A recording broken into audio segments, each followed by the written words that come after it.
नमस्कार दोस्तों, स्वागत है आप सबका हमारी एजुकेशन क्लास में जिसका नाम है नालंदा जीएस एकेडमी और मैं हूं आपके साथ दीपक चौहान। जितने भी लेक्चर हमारे आते हैं, अगर आप लोगों ने वो नहीं देखे हैं तो सबसे पहले आप लोगों को उन्हें देख लेना है, ताकि आने वाले जितने भी लेक्चर होंगे या फिर आज का जो लेक्चर है उनसे उन्हें आप कोरिलेट कर सको। वीडियो को अगर आप लोगों ने लाइक नहीं किया है तो वीडियो को लाइक कर दे, दोस्तों को शेयर कर दे। चैनल पर अगर आप लोग नए हो तो चैनल को प्लीज़ सब्सक्राइब कर लें। ठीक है, तो चलते हैं अपने लेक्चर की तरफ और देखते हैं कि आज हमें क्या क्या डिस्कस करना है। आज हम बात करने वाले हैं जो कॉन्स्टिट्यूशन है उसके जो पार्ट्स हैं वो कितने पार्ट्स हैं, कितनी अनुसूचियां हैं और कितने आर्टिकल हैं। अब इसमें दो चीज़ें आती हैं कि जो मूल संविधान था उसमें क्या क्या था, कितने आर्टिकल थे, कितने पार्ट्स थे और कितने अनुच्छेद थे। और आज का जो सिनेरियो है 2025 की जब मैं बात कर रहा हूँ तो आज का जो सिनेरियो है वो कितना बदला हुआ है ये भी हम डिस्कस करने वाले हैं। तो चलते हैं अपने लेक्चर की तरफ। संविधान के कितने पार्ट्स हैं और कितने अनुच्छेद हैं। संविधान की जब हम बात करते हैं तो करंट में भी हम देखते हैं कि संविधान के जो भाग हैं वो 22 भाग में संविधान को डिवाइड किया गया है, कॉन्स्टिट्यूशन को डिवाइड किया गया है। अनुच्छेद की जब हम बात करते हैं तो 3 से 95 जो 395 अनुच्छेद थे वो संविधान में रखे गए हैं, उतने में इसे विभाजित किया गया है। मूल संविधान की जब हम बात करते हैं 26 जनवरी 1950 को आप लोग जानते हो कि जो इंडियन कॉन्स्टिट्यूशन है उसे इम्प्लीमेंट किया गया था और उस समय पर 395 आर्टिकल थे और 22 भागों के साथ में इसे इम्प्लीमेंट किया गया था देश भर के अंदर। उस समय पर जब मैं अनुसूची की बात करता हूँ तो ये जो है 8 अनुसूचियों में ये विभाजित था।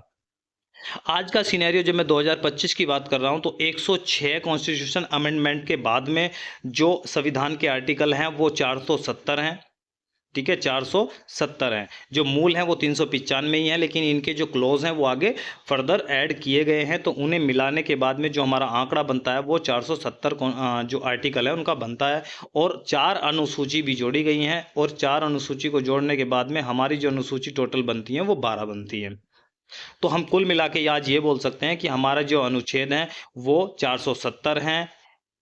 कहीं पर अगर एक जगह 470 आ रहा है और 395 नहीं है तो आप 470 टिक करेंगे। अगर 395 है तो आप 395 टिक करेंगे। जब मैं बात करता हूं अनुसूची की तो 12 अनुसूची पे ही टिक करना है। भाग फर्स्ट की हम बात कर लेते हैं तो भाग जो फर्स्ट है वो 1 से 4 आर्टिकल तक है और उसमें भारत का जो राज्य क्षेत्र है वो कहाँ तक फैला हुआ है उसकी बात की गई है। राज्यों के नाम लिखे हुए हैं और किस राज्य का क्षेत्र कहाँ तक है वो सारी की सारी संसदीय शक्ति या पूरा प्रावधान जो है वो इस भाग में रखा गया है। भाग 2 में 5 से 11 तक आर्टिकल को कवर किया गया है और इसमें नागरिकता यानी कि सिटीजनशिप की बात की गई है, इससे जुड़े नियम और अधिकारों की चर्चा इसमें की गई है। भाग 3 जो बहुत ज़्यादा इंपॉर्टेंट भाग है, पार्ट है, इसके जो आर्टिकल है वो 12 से 35 तक इसे कवर किया गया है और इसमें जो रखे गए हैं वो फंडामेंटल राइट को कवर किया गया है। यानी कि जितने भी सिटीजन हैं जो इंडिया के रहने वाले हैं या फिर कुछ विदेशी लोग भी हैं जिन्हें जो फंडामेंटल राइट्स हैं वो प्रोवाइड कराती है हमारा संविधान। ठीक है, तो ये 12 से 35 तक चीज़ें हैं, जैसे समानता का अधिकार, शोषण के विरुद्ध अधिकार, ये सारे के सारे लाइफ टू जो आप लोगों की क्या है राइट टू लाइफ है, वो सारी की सारी चीज़ें इसी में आप लोगों को मिल जाती है। जितने भी आपके फंडामेंटल राइट्स हैं इनका मतलब होता है कि अगर इनका वायलेशन होता है, गवर्नमेंट इनका वायलेशन करती है तो आप इनके कंप्लेन लेकर आप सुप्रीम कोर्ट में जा सकते हो। आर्टिकल 32 के तहत ये आप लोगों को अधिकार मिले हुए हैं। आप हाई कोर्ट में जा सकते हो 226 के तहत, ये आप लोगों को अधिकार मिले हुए हैं।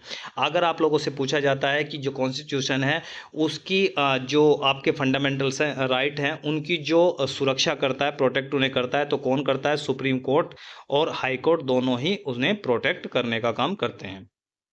अब हम बात करते हैं 4 आर्टिकल की, तो 4 पार्ट्स है उसमें 36 से 51 तक आर्टिकलों को कवर किया गया है और ये इस भाग का नाम क्या है? राज्य के नीति निदेशक तत्व। इसका मतलब था कि जब संविधान निर्माता इसे डाल रहे थे तो उन्होंने कहा था कि ये इम्प्लीमेंट करना आवश्यक नहीं है, मतलब आप इन्हें लेकर किसी भी न्यायालय में नहीं जा सकते हो। सरकार इन्हें इम्प्लीमेंट करने के लिए बाध्य नहीं है, उसे आप फोर्स नहीं कर सकते हो। सरकार जब भी कोई नीति बनाएगी, कोई कानून बनाएगी तो वो इनसे निर्देश जरूर लेगी, क्योंकि ये हमारे देश के लिए जायज़ हैं, ये हमारे देश के लिए बहुत ज़्यादा इम्पोर्टेंट है। लेकिन राज्य की हालत उस वक्त, यानी कि भारत की हालत उस वक्त बहुत ज़्यादा खस्ता हालत थी, इसलिए इन्हें फंडामेंटल राइट्स में नहीं रखा गया है। आर्टिकल भाग 4A की जब हम बात करते हैं तो इसमें जो ऐड किया गया है वो 51A आर्टिकल को ऐड किया गया है। तो गवर्नमेंट ने कहा कि भाई आप लोगों के पास में अधिकार मिल गए हैं, गवर्नमेंट से सुरक्षा मिल गई है, एजेंसियों से सुरक्षा आप लोगों को मिल गई है, तो आप लोगों के देश के प्रति कुछ अधिकार कर्तव्य भी बनते हैं, ड्यूटीज़ भी बनती हैं, आप लोगों को उन्हें भी निभाना चाहिए। और ये ड्यूटीज़ जो है वो 51A में रखा गया है और भाग कौन सा है? 4A। जो 5 जो पार्ट है, भाग है, वो 52 से 151 तक है और इसमें केंद्र राज्य यानी कि केंद्र सरकार, राष्ट्रपति, संसद, प्रधानमंत्री और कैग की चर्चा की गई है।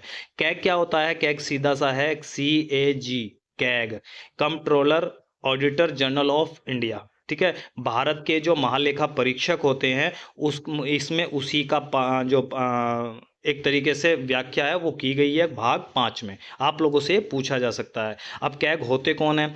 कैग जो होते हैं, जो गवर्नमेंट कोई भी खर्च करती है, बजट लाती है, जो भी खर्चा देश के अंदर गवर्नमेंट संचित निधि से या कॉन्करेंट जो आप लोगों की आकस्मिक निधि होती है उससे जो आप खर्चा करते हो, उनका जो बही खाता होता है वो इस कैग के पास में ही होता है। जब आप खर्च कर लेते हो तो कैग उसकी जांच करेगा, खातों की जांच करता है कि कोई आप लोगों ने घोटाला तो नहीं किया है इस बीच, और इसकी ये रिपोर्ट जब बनाएगा, बनाने के बाद में ये रिपोर्ट राष्ट्रपति को प्रोवाइड कराएगा और राष्ट्रपति संसद के पटल पर इसे रखता है। भाग 6 152 से 237 आर्टिकल इसमें रखे गए हैं। इस भाग में राज्य सरकारों, राज्यपाल, राज्य विधानमंडल और उच्च न्यायालयों की चर्चा इसमें की गई है। अगर इनसे रिलेटेड कोई भी क्वेश्चन आता है तो आप भाग 6 को टिक कर सकते हो और 152 से लेकर 237 तक आर्टिकल इसमें रखे गए हैं। भाग 7 की हम बात करते हैं तो 238 जो हटा दिया गया है, ये भाग पहले पार्ट बी राज्यों से संबंधित था जिसे 1956 में हटा दिया गया था। ऐसा नहीं है कि आर्टिकल सिर्फ जोड़े ही गए हैं या भाग सिर्फ जोड़े ही गए हैं, ये आर्टिकल कुछ रिमूव भी किए गए हैं। भाग 8 239 से 242 आर्टिकल हैं। इसमें केंद्र शासित प्रदेशों के शासन की चर्चा की गई है। और जो केंद्र शासित प्रदेश होते हैं वो कौन से होते हैं? जो राज्य होते हैं, राज्यों से अलग ये क्षेत्र होते हैं, यानी कि ये पूरी तरीके से इतने बड़े या प्रॉस्पेयर नहीं है कि इन्हें राज्य घोषित कर दिया जाए। तो ये जो क्षेत्र होते हैं इन पर एक तरीके से गवर्न किया जाता है, वो केंद्र सरकार के द्वारा इन्हें गवर्न किया जाता है और वहाँ पर या तो LG बैठाए जाते हैं, LG के द्वारा रूल रेगुलेशन वहाँ पर इम्प्लीमेंट कराए जाते हैं, या फिर जो गवर्नर होता है, मान लो कि ये किसी ए राज्य का गवर्नर है और इसके पास में कोई दादर नागर हवेली या चंडीगढ़ जैसा कोई भी केंद्र शासित प्रदेश, यूनियन टेरिटरी होती है तो उसे इसी के अधीन कर दिया जाता है। ठीक है, इसके बाद में आता है भाग 9, बहुत ज़्यादा इंपॉर्टेंट है भाग 9, 243 से 243 ओ तक। ठीक है, ये ऐड किया गया है। इसमें क्या है? ग्राम पंचायतों की रचना, शक्तियाँ और कार्य की चर्चा की गई है। आप जानते हो कि 73 कॉन्स्टिट्यूशन अमेंडमेंट लाया गया था 1992 के अंदर, और इसमें क्या जोड़ा गया था? ग्राम पंचायतों को संविधान में जोड़ दिया गया था भाग 9 के अंदर। भाग 9A में अनुच्छेद 243 पी से 243 जेड जी है। इस भाग में नगर पालिकाओं के गठन और कार्यों की चर्चा की गई है। जब ग्राम पंचायत की बात आती है तो 73वां संविधान संशोधन 1992 में हुआ। इसके लिए 74वां संविधान संशोधन 1993 में हुआ था, और ये बहुत ज़्यादा इंपॉर्टेंट है, आप लोगों को याद रखने हैं। भाग 12 9B, भाग 9B अनुच्छेद 243 जेड एस से अनुच्छेद 243 जेड टी। इस भाग में सहकारी समितियों की संरचना और अधिकारों की चर्चा की गई है। और ये जो सहकारी समितियां हैं, ग्राम पंचायत हैं, इन जो गांधीवादी विचार हम पढ़ते हैं, आर्टिकल पढ़ते हैं किसमें? DPSP के अंदर, जो राज्य के नीति निदेशक तत्व हैं। तो ये बोला गया था, गांधी जी भी इस बात से सहमत थे कि सहकारी समिति जैसी कोई चीज़ें होनी चाहिए, ग्राम पंचायत जैसी लोकल गवर्नमेंट होनी चाहिए। तो जो नीति निर्देशक तत्व हैं उनसे ही सीख लेकर, उनसे इंस्पायर होकर जो गवर्नमेंट ने ये कॉन्स्टिट्यूशन अमेंडमेंट किए, और इन्हें कॉन्स्टिट्यूशन अमेंडमेंट में भाग 9A और 9B के अंदर इन तीनों चीज़ों को रखा गया है। तो ऐसा नहीं है कि DPSP है वो एवं ही रखे हुए हैं। भाग 10 244 से 244A आर्टिकल को कवर किया गया है और इसमें भाग में अनुसूचित क्षेत्रों और जनजातीय क्षेत्रों की प्रशासन की चर्चा की गई है।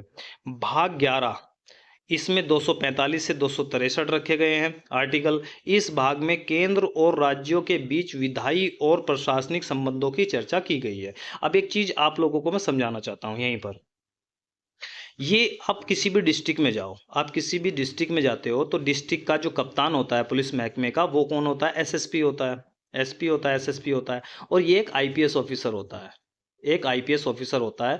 और ये जो कंट्रोल में काम करता है ये कहीं ना कहीं केंद्र सरकार के अंडर काम करता है। दूसरा होता है आईएएस, आईएएस ऑफिसर होता है। ये भी गवर्नमेंट, सेंट्रल गवर्नमेंट का ही क्या होता है, एक एम्प्लॉय होता है। और ये जो बैठा होता है ये राज्य की जो भी पुलिस होती है, पुलिस के ऊपर बैठाया जाता है। तो कभी आप लोगों ने सोचा कि जो राज्य की पुलिस है, राज्य के अंदर पुलिस आती है, तो पुलिस को ये केंद्र सरकार किस तरीके से कंट्रोल कर सकती है? भाई नहीं कर सकती है ना। केंद्र का प्रभुत्व आप राज्य के ऊपर कैसे स्थापित कर सकते हो? लेकिन इसका एक लॉजिक समझिए, अगर आप लोगों को पता होगा, जो आईएएस या यूपीएससी की अगर मैं बात करूं, सिविल सर्वेंट की जो वैकेंसी निकलती है वो आर्टिकल 312 के तहत राज्यसभा निकालती है, राज्यसभा निकालती है। और राज्यसभा निकालती है। और राज्यसभा में जो एमपी होते हैं वो कहाँ से आते हैं? वो राज्यों के जो एमएलए होते हैं वो ही उन्हें वोट करके कहाँ भेजते हैं? राज्यसभा में भेजते हैं। तो राज्यसभा से जो वैकेंसी निकलती है यूपीएससी की, तो केंद्र सरकार तो नाम को उन्हें गवर्न कर रही है, लेकिन वो जो वैकेंसी है वो निकाली तो राज्य सरकार ने ही है ना कहीं राज्यों की सरकार ने निकाली है, इसीलिए वो वहां पर बैठाए गए हैं। ये कॉन्सेप्ट आप लोगों को समझ में आया होगा, या फिर वीडियो को आप दोबारा रिपीट करके भी देख सकते हो। भाग 12, 264 से 300 ए, इस भाग में वित्त, पैसे से संबंधित, संपत्ति से संबंधित अनुबंधों और संपत्ति के अधिकार की चर्चा की गई है। भाग 13, 301 से 307 तक आर्टिकल हैं। इस भाग के अंदर भारत के अंदर व्यापार, वाणिज्य और समागमन की स्वतंत्रता की चर्चा की गई है। भाग 14 में 308 से 323 तक आर्टिकल रखे गए हैं और इसमें सरकारी सेवाओं, लोक सेवा आयोगों की चर्चा की गई है, जो भी आप लोगों की ऑफिसर रैंक की जो वैकेंसी है वो निकलती है। भाग 14 एक ही जब हम बात करते हैं तो 323 से 323 बी, इस भाग में क्या है, जो न्यायाधिकरण है, प्रशासकीय ट्रिब्यूनलों की चर्चा की गई है। इसके बारे में थोड़ा सा समझो। आप जानते हो कि हाई कोर्ट की जब हम बात करते हो तो हाई कोर्ट का जो इलाहाबाद हाई कोर्ट है उसमें बहुत सारे केस पेंडिंग पड़े हैं। जिस भी हाई कोर्ट में आप जाते हो उसमें बहुत सारे जो केसों का बर्डन है वो हाई कोर्ट के ऊपर है, डिस्ट्रिक्ट कोर्ट के ऊपर भी है, सुप्रीम कोर्ट के ऊपर भी है। और ऐसे ऐसे केस हैं जिनका जजमेंट बहुत जल्दी आ सकता है और उनका जजमेंट बहुत जल्दी दिया भी जा सकता है। कोई बड़े केस नहीं है, कोई पानी का विवाद हो गया, कोई बिजली का विवाद हो गया, तो उन केसों से निपटने के लिए जो गवर्नमेंट ने एक कदम उठाया नेशनल लेवल पर और स्टेट लेवल पर कुछ ट्रिब्यूनल की व्यवस्था कर दी।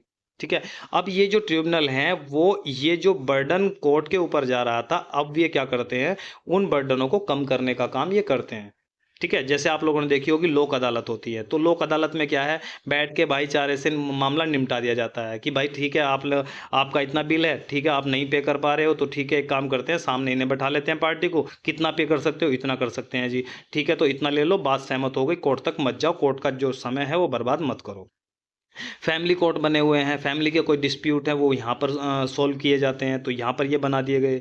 बिजली का है, पानी का है, ये कुछ ट्रिब्यूनल बना दिए गए। तो ये आप लोगों को कुल मिला के समझ लेना चाहिए कि जो ट्रिब्यूनल है वो जो हाई कोर्ट है, सुप्रीम कोर्ट है या न्यायालयों का जो ऊपर बर्डन है उसे कम करने के लिए बनाए गए हैं। भाग 15, 324 से 329, इस भाग में चुनाव आयोग को रखा गया है, इलेक्शन कमीशन, चुनाव से संबंधित प्रावधानों की चर्चा इस भाग में मिलती है। भाग 16 में 330 से 342 आर्टिकल को कवर किया गया है। इसमें अनुसूचित जातियां, जनजातियों और पिछड़े वर्गों यानी कि एससी, एसटी और ओबीसी के विशेष प्रावधानों की चर्चा यहाँ पर की गई है, रिजर्वेशन से रिलेटेड। भाग 17 में 343 से 351 आर्टिकल कवर किए गए हैं और इसमें भारत की राज्य भाषा क्या होगी। हालांकि आप बताइए नीचे कमेंट बॉक्स में कि भारत की जो राज्य भाषा है वो क्या है। भाषा से संबंधित नीतियों की चर्चा की गई है। 22 भाग 18, 352 से 360, ये बहुत ज़्यादा इंपॉर्टेंट भाग है। इसमें आपातकालीन स्थितियों जैसे राष्ट्रपति आपात, राष्ट्रपति शासन की चर्चा की गई है। इनमें 3 आर्टिकल बहुत ज़्यादा इंपॉर्टेंट है, 352, अगर देश में कोई आंतरिक गड़बड़ी होती है, गृह युद्ध जैसे आसार बनते हैं, या कोई बाहरी जो देश है, कंट्री है, वो आपके ऊपर हमला कर देता है, तो 352 आर्टिकल के तहत राज्य भर में एक आपातकाल की घोषणा कर दी जाएगी। राष्ट्रीय नेशनल इमरजेंसी के हालात यहाँ पर बना दिए जाएंगे। ठीक है। 356 की जब हम बात करते हैं तो 356 में राष्ट्रपति शासन, अगर किसी राज्य का जो लॉ एंड ऑर्डर है या फिर उसकी जो व्यवस्था है वो पूरी सुचारू रूप से नहीं चल पा रही है, गवर्नमेंट सही से काम नहीं कर पा रही है, तो राष्ट्रपति को अधिकार है 356 के तहत वो उस राज्य में राष्ट्रपति शासन इंप्लीमेंट कर सकता है। आप लोगों को बताना है कि अभी तक कितने राज्यों में सबसे ज़्यादा बार जो है किस राज्य में राष्ट्रपति शासन को इंप्लीमेंट किया गया है। राष्ट्रपति फिर आता है वित्त आपात 360, आर्टिकल 360 में जो वित्त आपात, अगर हमारे बैंक डूब जाते हैं, आरबीआई, एसबीआई, ये सारी बैंक डूब जाते हैं, तो तब जाकर वित्तीय आपात जैसी स्थिति बनती है आर्टिकल 360 के तहत। अभी तक भारत में ऐसा नहीं हुआ है। ये दोनों चीज़ें आर्टिकल इस्तेमाल हो चुके हैं 352 और 356, लेकिन 360 का जो प्रोविज़न है वो अभी तक इम्प्लीमेंट भारत के अंदर नहीं किया गया है। भाग की बात करते हैं, 19 भाग 361 से 367 जो आर्टिकल है वो कवर किए गए हैं, और इस भाग में विविध विषयों जैसे राष्ट्रपति के विशेष संरक्षण की चर्चा यहाँ पर की गई है। भाग 20 में 368 ये बहुत ज़्यादा इंपॉर्टेंट है, और इस भाग में संविधान संशोधन की जो प्रक्रिया है वो पूरी कंप्लीट डिफाइन की गई है कि संविधान में अगर संशोधन करना है तो आर्टिकल 368 के तहत आप संविधान में संशोधन कर सकते हो। और कितने प्रकार के संशोधन होते हैं, कुछ संशोधन होते हैं जो गवर्नमेंट जो संसद है वो अकेले कर सकती है, और कुछ ऐसे होते हैं जो राज्य से संबंधित होते हैं, तो राज्यों की उसमें परमिशन भी जरूरी होती है 1/4 के तहत। ठीक है। 22 भाग 21 की हम बात करते हैं, 369 से 392 तक इनमें आर्टिकल को कवर किया गया है। इस भाग में अस्थायी कालीन और विशेष प्रावधानों की चर्चा इसमें की गई है। भाग 22 393 से 395 यहाँ पर आप लोगों के कंप्लीट हो जाते हैं। इस भाग में संविधान के संक्षिप्त नाम यानी कि भारत प्रारंभ और पूर्व कानूनों के निरसन की चर्चा भी यहाँ पर आप लोगों को मिलती है। तो ये रहे आप लोगों के 22 के 22 भाग। अगर इन्हें याद करने के लिए मैं आप लोगों को ट्रिक बताता हूं तो आप देख सकते हो, संघ के नागरिक, संघ आ गया यानी कि पहले भाग की बात कर रही है, नागरिकता आ गई यानी कि दूसरे भाग की बात कर रही है, अधिकार आ गए यानी कि फंडामेंटल राइट्स की बात हो रही है, राज्य के नीति निर्देशक तत्व आ गए तो उसकी बात हो रही है, कर्तव्य आ गए तो ड्यूटी की बात हो रही है। ठीक है। तो संघ के नागरिक अधिकारों के साथ राज्य नीति और कर्तव्य निभाकर केंद्र राज्य संघ के पंचायती राज और जनजातियों के बीच व्यापार और सेवाएं दी गई। चुनाव भाषा में आपातकाल के बीच विशेष संशोधन हुए। ये आप लोग ट्रिक याद रख सकते हो, इसे 3-4 बार आप लोग दोहराओगे तो आप लोगों को याद हो जाएगी। ठीक है। तो ये रहे आप लोगों की कंप्लीट आर्टिकल और कंप्लीट पार्ट्स और अनुसूची जो है वो हम नेक्स्ट लेक्चर में कवर करेंगे। ठीक है। तो आज के लिए इतना ही। वीडियो अगर आप लोगों को पसंद आती है तो वीडियो को लाइक कर दें, दोस्तों को शेयर कर दें। चैनल पे अगर आप लोग नए हो तो चैनल को प्लीज़ सब्सक्राइब कर लें और देखते रहिए नालंदा जीएस एकेडमी। तो मिलते हैं नेक्स्ट लेक्चर में, जब तक के लिए दीजिए हमें इजाज़त। जय हिंद, जय भारत।